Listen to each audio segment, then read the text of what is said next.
सब लोग सावधानी से सुनो, हमारे लाला भूखे प्यासे बहुत सुनावेंगे फिर हमको। महाराज जी भी कथा करके आए हैं, 4 घंटा बैठना बहुत श्रम होता है। अब एक एक प्रसंग की एक एक श्लोक तो बोल ही दें। ठाकुर जी वन में जाते हैं और वन में जाकर के वेणु का नाद करते हैं। वो वेणु की ध्वनि साधारण लोगों को लगता है कि नंद नंदन कृष्ण वेणु बजा रहे हैं, लेकिन कृष्ण प्रेम में जो व्याप्त जो गोपियां हैं वे उस वेणु का नाद सुन करके उनके वो वेणु की ध्वनि उनके हृदय पटल पर ठाकुर जी का दर्शन कराती है।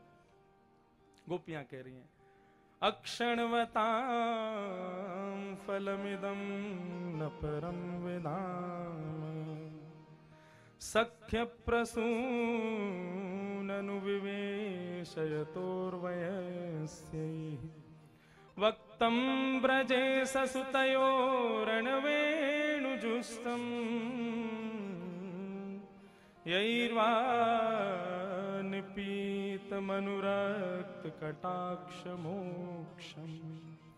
गोपियां कह रही हैं, आंखों का यदि कोई धर्म है तो वो केवल और केवल श्याम सुंदर का दर्शन करना। उसके अलावा इन आंखों से किसी को देखने का इन आंखों का कोई धर्म नहीं है। श्री सूरदास जी महाराज को भी जब ठाकुर जी ने नेत्र दे दिए तो ठाकुर जी को चारों तरफ से घूम घूम करके सूरदास जी ने एक एक रों का दर्शन किया और एक एक रों का दर्शन करके ठाकुर जी के चरणों में प्रणाम करते हुए ठाकुर जी से कहते हैं, अब हमें एक वरदान दे दो। भगवान बोले, हमने नेत्र दे तो दिए आपको। बोले, ये तो आपने मुझे दिए, मैंने तो नहीं मांगे थे। बोले, अब हम कुछ मांगना चाहते हैं। ठाकुर जी बोले, मांगो। बोले, जो नेत्र आपने हमको दिए अब इनको हमसे वापस ले लो प्रभु। जिन नैनन में पी बसे दूजा ना ही समाए। जिन नेत्रों में आप विराजमान हो गए प्रभु, अब इन नेत्रों में दूसरा कोई नहीं विराजेगा। आप इन नेत्रों को मुझसे वापस ले लो। तो आंखों का धर्म है ठाकुर जी का दर्शन, कानों का धर्म है कथा का श्रवण, पैरों का धर्म है ठाकुर जी की प्रदक्षिणा। अपनी प्रत्येक इंद्रिय से भगवान को धन्यवाद कहना ही भक्ति है। आपने प्रभु कान दिए, इन कानों से कथा सुनेंगे। आपने आंख दी, आपका दर्शन करेंगे। जिह्वा दी, आपकी गुणगान गाएंगे। उसी प्रकार गोपियां वेणु गीत के माध्यम से एक एक स्वरूप का दर्शन यहां पर कराती हैं। भगवान ने मथुरा की गोपियों का प्रसाद ग्रहण करके उनका भी कल्याण किया। इस प्रकार ठाकुर जी एक दिन गैया चरा करके लौट रहे थे। पूरे ब्रजमंडल में 56 भोग बन रहे थे। सब जगह बस भोजन पदार्थों की सामग्री बनाई जा रही है, 56 भोग बनाए जा रहे हैं। ठाकुर जी ने आकर के देखा, इतने सारे भोग भैया कौन के काजे बनाए जा रहे हैं। नंद बाबा से जाकर के ठाकुर जी ने पूछा, बोले कि 56 भोग कौन के काजे बन रहे हैं पिताजी। बोले, लाला हम सब ब्रजवासीन के देवता हैं इंद्र, और इंद्र हमारी पूजा से प्रसन्न होकर के वर्षा करें, अतिवृष्टि नहीं करते, अनावृष्टि नहीं करते, तो इसलिए उनकी प्रसन्नता के लिए हम लोग ये ठाकुर इंद्र की साल भर में एक बार पूजा करते हैं। वही पूजा करने जा रहे हैं। भगवान बोले, कर्मणा जायते जंतु कर्मणैव विलीयते सुखम दुखम भयं क्षेमं कर्मणैवाभिपद्यते। पिताजी, अच्छा एक बात बताओ पिताजी, आपको और मेरो खेत अगल बगल में है। आप तो इंद्र की पूजा करो और मैं इंद्र की पूजा नहीं करूं तो इंद्र केवल आपके खेत में बरसेगो, मेरे में नहीं बरसेगो। सब लोग आश्चर्यचकित हो गए ठाकुर जी की बात सुन के। सब बोले, लाला तू कहा कहना चाह रहा हो। बोले, मैं ये कहना चाह रहा हूं, देव पर मत पड़े रहो कि देव हमारा काम कर जाएगा। कर्म से ही सुख दुख मिलते हैं। कर्म यदि श्रेष्ठ होगा तो ही सुख मिलेगा। और कभी देव पे पड़े रहोगे, देव संभाले देव संभाले, तो देवता भी आलसी समझ करके उसकी सहायता कभी नहीं करेंगे। उद्यमे नहीं सिद्ध्यन्ति कार्याणि न मनोरथैः नहीं सुप्तस्य सिंहस्य प्रविश्यन्ति मुखे मृगाः। शेर विचार कर ले मैं मुंह खोल के सो जाऊं, अपने आप हिरण आ जाए मुंह में, कभी ऐसा होगा? शेर को दौड़ना पड़ेगा, मेहनत करनी पड़ेगी, तभी उसका पेट भरेगा। पिताजी आप देव के भरोसे क्यों पड़े हो? देव सहायता करेंगे, देव सहायता करेंगे, देव देव आलसी पुकारा। कर्म कीजिए पिताजी, और यदि देव की सहायता लेनी है तो वृक्ष को हरा भरा करने के लिए पत्तों में नहीं, जड़ में पानी डाला जाता है। 33 करोड़ देवताएं सबको प्रसन्न करने में लगे रहे तो हो गया कल्याण। एक साधे सब सदे, इन सब 33 करोड़ देवताओं के मूल में विराजमान है श्री गोवर्धन नाथ। बोल गोवर्धन नाथ की। ये साक्षात नारायण के स्वरूप हैं, हमारे ब्रज में कृपा करके विराज रहे हैं। पिताजी इनकी पूजा, इनकी सेवा, इनकी अर्चना करो, तब आपको ये साधन सिद्ध है जाएगा। सब ब्रजवासी बोले हमको कहां मिलेगा? बोले हम वचन दे रहे हैं, आपने इंद्र के कभी दर्शन नहीं किए होंगे, लेकिन हमारा गोवर्धननाथ प्रकट है कि आपको दर्शन देवेगो। इस शर्त की मंजूरी पर सभी ब्रजवासी 56 भोग सजा सजा करके कहां जा रहे हैं? श्री गोवर्धन जा रहे हैं। गोवर्धन की रहिए तलेटी, श्री गोवर्धन की रहिए। अब गोवर्धन प्रसंग में कहां प्रवेश करें? एक प्रसंग पूज्य महाराज जी पधारे हैं, बस एक प्रसंग कह करके और श्री गिरिराज लीला को हम लोग बस यहीं विराम करेंगे। विशेष भाव जो है वो कल ही श्रवण करेंगे। महाराज जी अभी नाथ द्वारा में एक वैष्णव ने श्रीनाथ जी के प्राकट्य की ऐसी कथा बताई कि सुनकर के मन आनंदित हो गया। ठाकुर जी द्वापर युग में कृष्ण रूप में विराजे और विराज करके उन्होंने गोवर्धन की स्थापना की। सब ब्रजवासियों के मन में एक प्रेम स्थापित किया श्री गोवर्धन के प्रति। लेकिन कलयुग प्रारंभ होते ही लोग गोवर्धन की महिमा को भूल गए और श्री गोवर्धन कौन है इस स्वरूप को विचार मात्र भी नहीं कर पा रहे थे। तब ठाकुर जी ने गोवर्धन की महिमा को पुनः स्थापित करने के लिए श्रीनाथ रूप श्री गोवर्धन से प्रकट किया। लेकिन कैसे प्रकट किया, इसके बहुत सारे हमने भाव सुने, लेकिन एक भाव एक वैष्णव ने महाराज जी इतना सुंदर बताया। श्री गोवर्धन रूप जो है वो कैसे प्रकट हुए श्रीनाथ जी? तो बोले जब श्री गोवर्धन पर्वत को 7 दिन 7 रात्रि पर्यंत श्री बालकृष्ण प्रभु ने अपनी इकन्नी उंगली पर धारण करके रखा, उस समय मैंने जैसा कि बताया सब ब्रजवासी ठाकुर जी की लीला को देख करके सहज भाव ही रखें। उनको यह भाव नहीं आता कि ये कहीं ईश्वर तो नहीं है, ये भाव कभी नहीं आता। लेकिन आज ठाकुर जी के या स्वरूप को देख करके यशोदा जी को बड़ी चिंता हुई और गर्गाचार्य जी के द्वारा कही गई वो बात कि मैया आपको ये लाला नारायण समो गुणई, नारायण के समान गुण है इसके भीतर, वो बात बार बार यशोदा जी के हृदय में घूम रही है। हम महाराज जी को सुना रहे हैं, इतना ही सोच के आप लोग बात मत करना, आप लोगों भी सुन रहे हैं, सब लोग इधर देखो, सावधानी से कथा श्रवण करो। बहुत सुंदर कथा। यशोदा जी इतनी चिंतित हो गई ठाकुर जी को देख के कि उनके बार बार हृदय में ये बात उठती है कि कहीं मेरो लाला ईश्वर तो ना है। और बार बार विधाता से श्री गोवर्धन नाथ से प्रार्थना करती हैं, हे विधाता, हे ईश्वर, मुझ पे कृपा करियो, मेरो लाला ईश्वर नहीं हो। या कि लीलान को देख करके, या कि गुणन को देख करके और गर्गाचार्य जी की वह बात को स्मरण करके मुंह को बार बार भय आवे कि कहीं मेरो लाला ईश्वर तो ना है। ईश्वर है वैसे और तो कोई दोष ना है, लेकिन लाला रहेगो तो केवल मेरो रहेगो, और ईश्वर होगो तो सबको है जाएगो, और मैं अपने लाला को अपने से दूर ना कर सकूं। 7 दिन 7 रात्रि पर्यंत बार बार मैया यशोदा लाला को कभी ईश्वर रूप में देखे और कभी अपने पुत्र के रूप में देखे।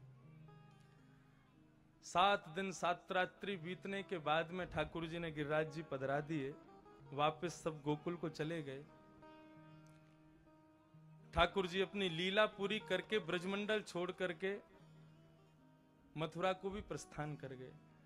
और श्रीमद् भागवत आदि ग्रंथों के माध्यम से हमने पूर्वाचार्यों से सुना है, पूज्य महाराज जी से भी, पिताजी से भी श्रवण किया है कि भगवान का ब्याह हो गया, द्वारिका में सब स्थित हो गई, भगवान के पुत्र पौत्र आदि सब हो गए। उसके बाद में कुरुक्षेत्र में जब सूर्य ग्रहण का समय आया, तब सब ब्रजवासी ठाकुर जी से मिले और श्री यशोदा जी भी मिले। जब भगवान को पता चला कि मैया यशोदा आई है, ठाकुर जी ने उनका स्वागत किया। मैया, ये मेरी बहू है, या को नाम रुक्मणी है, ये मेरी दूसरी बहू है, या को नाम जामवती है, ये मेरी तीसरी बहू है, या को नाम सत्यभामा। सब बहुओं से मिलवा रहे हैं। बोले लाला तेरे इतने ब्याह कैसे है गए? बोले तू ही रोज दीपदान करती, यूं ही कहती मेरे लाला के बहुत सारे ब्याह है जाएं, वही फलीभूत है गए, इतने सारे ब्याह हैं। सबसे मिली यशोदा मैया, सब बहुओं से मिली, ठाकुर जी के पुत्र पौत्र सबसे मिले। भगवान बोले अब सब लोग मिल लिए, अब आप लोग सब जाओ, मोकू और यशोदा मैया को एकांत में अकेले छोड़ दो। यशोदा मैया और ठाकुर जी दोनों एकांत में बैठे बैठे आपस में बातें याद कर रही हैं। मैया यशोदा बचपन की लीलाएं ठाकुर जी की स्मरण कर रही हैं। भगवान बोले मैया, आज तो को कुरुक्षेत्र में देख करके मैं बहुत प्रसन्न हूं, लेकिन मेरे मन में एक प्रश्न उठा है। मैं तू आज्ञा करे तो मैं तो उसे पूछ लूं। भगवान मैया यशोदा बोली हाँ लाला बोलना, क्या बात है? बोले मैया, मैं गैया चरावे जाता हूं, गैया चरा करके लौटवे के समय से यदि थोड़ो भी लेट है जातो तो तेरे प्राण व्याकुल है जाते। मेरो लाला कहाँ गयो, मेरो लाला कहाँ गयो कहते कहते पूरे ब्रज में डोलती रोती रहती। और फिर जब मैं आ जाता हूं तो मुझको एक घंटा तक अपने हृदय से लगा करके रखती। इतनो प्रेम मेरे मोते तेरो, मैं ब्रजमंडल छोड़ के गयो और आज सैकड़ों वर्ष बीत गए, मुझको देखे बिना तू आज तक जीवित कैसे बैठी? जा स्वरूप को देखे बगैर तेरे प्राण कंठ से निकलवे को है जाते, वह स्वरूप के बगैर तू आज तक जीवित कैसे? मैया तू मुझको ये बात बता। अरे जादना ब्रज छोड़ के गए, वही दिना तेरे प्राण निकल जाने चाहिए, तू आज तक कैसे बैठी हो? मुझको बता। मुझको ये बात नहीं पूछनी चाहिए, तू मेरी माँ है, लेकिन फिर भी मैं पूछूं, क्या वो स्वरूप को प्रेम, क्या वो इतनी देर तक हृदय से लगानो केवल एक दिखावो? तू कैसे जीवित है मेरे बगैर? यशोदा मैया के नेत्र भर आए। लाला तेरी लीला मैंने सब देखी, लेकिन तेरो एक स्वरूप निगोरो ऐसो मेरे चित्त में बैठो है, वो मेरे प्राणन को निकरन ना दे रहे। बोले कौन सा स्वरूप? तब श्री कृष्णदास जी का वो पद स्मरण आता है, मेरो मन गिरधर छवि पेट क्यों, मेरो मन गिरधर छवि पेट, ललित त्रिभंगी चाल पे चल के, ललित त्रिभंगी चाल पे चिबुक चारु गड़ी ठट क्यों,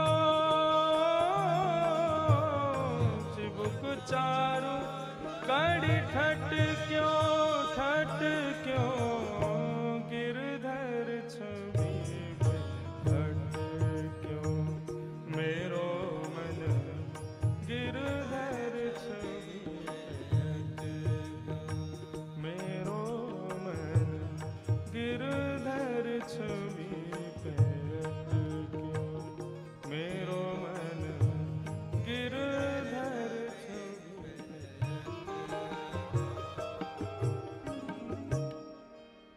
यशोदा जी ने उस स्वरूप का दर्शन ठाकुर जी को कराया। बोले लाला आजा मेरो आलिंगन कर, तू जैसे मेरे हृदय से अपना हृदय लगाएगा ना, तो मेरे हृदय को स्वरूप तो को भी दिखेगा। और ठाकुर जी ने जैसे यशोदा जी को आलिंगन किया, तो यशोदा जी के हृदय को स्वरूप ठाकुर जी के नेत्रन में आयो। वो स्वरूप कोई और नहीं, एक भुजा अपनी कमर पर लगाए, दूसरी भुजा ऊपर के श्रीनाथ स्वरूप ही है।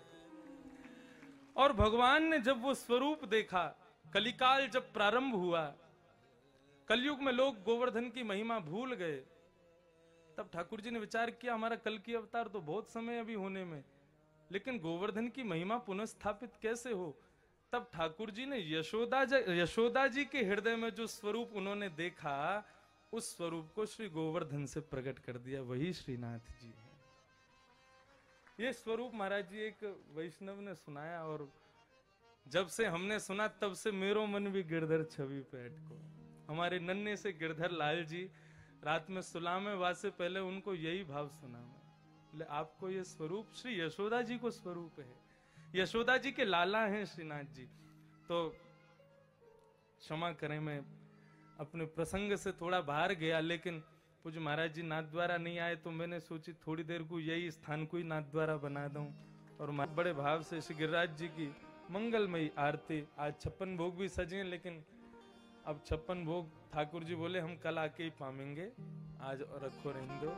आप सब लोग कल पुनः 4 बजे सबसे फिर मिलेंगे। जय श्री कृष्ण, जय सिया राम, जय श्रीमन नारायण। श्री गोवर्धन प्रभु की मंगलमयी आरती गाओ।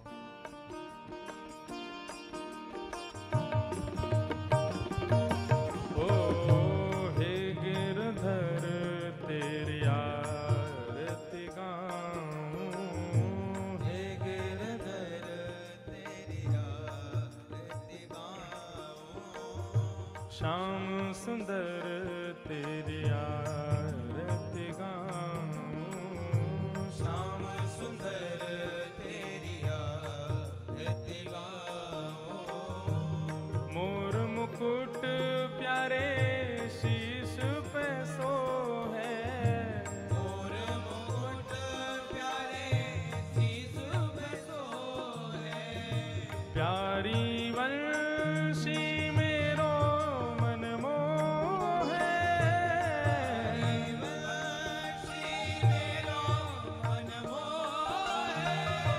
देख छवि में बलि बन जाऊं, हे गिरधर तेरी आरती गाऊं, हे गिरधर तेरी आरती गाऊं। चरणों से निकली गंगा प्यारी, चरणों से निकली गंगा प्यारी। जिसने सारी दुनिया तारी, जिसने सारी दुनिया तारी। उन चरणों में शीश नवाऊं, हे गिरधर तेरी आरती गाऊं, हे गिरधर तेरी आरती गाऊं। व्यास दास के नाथ आप हो, व्यासदास के नाथ आप हो। सुख दुख जी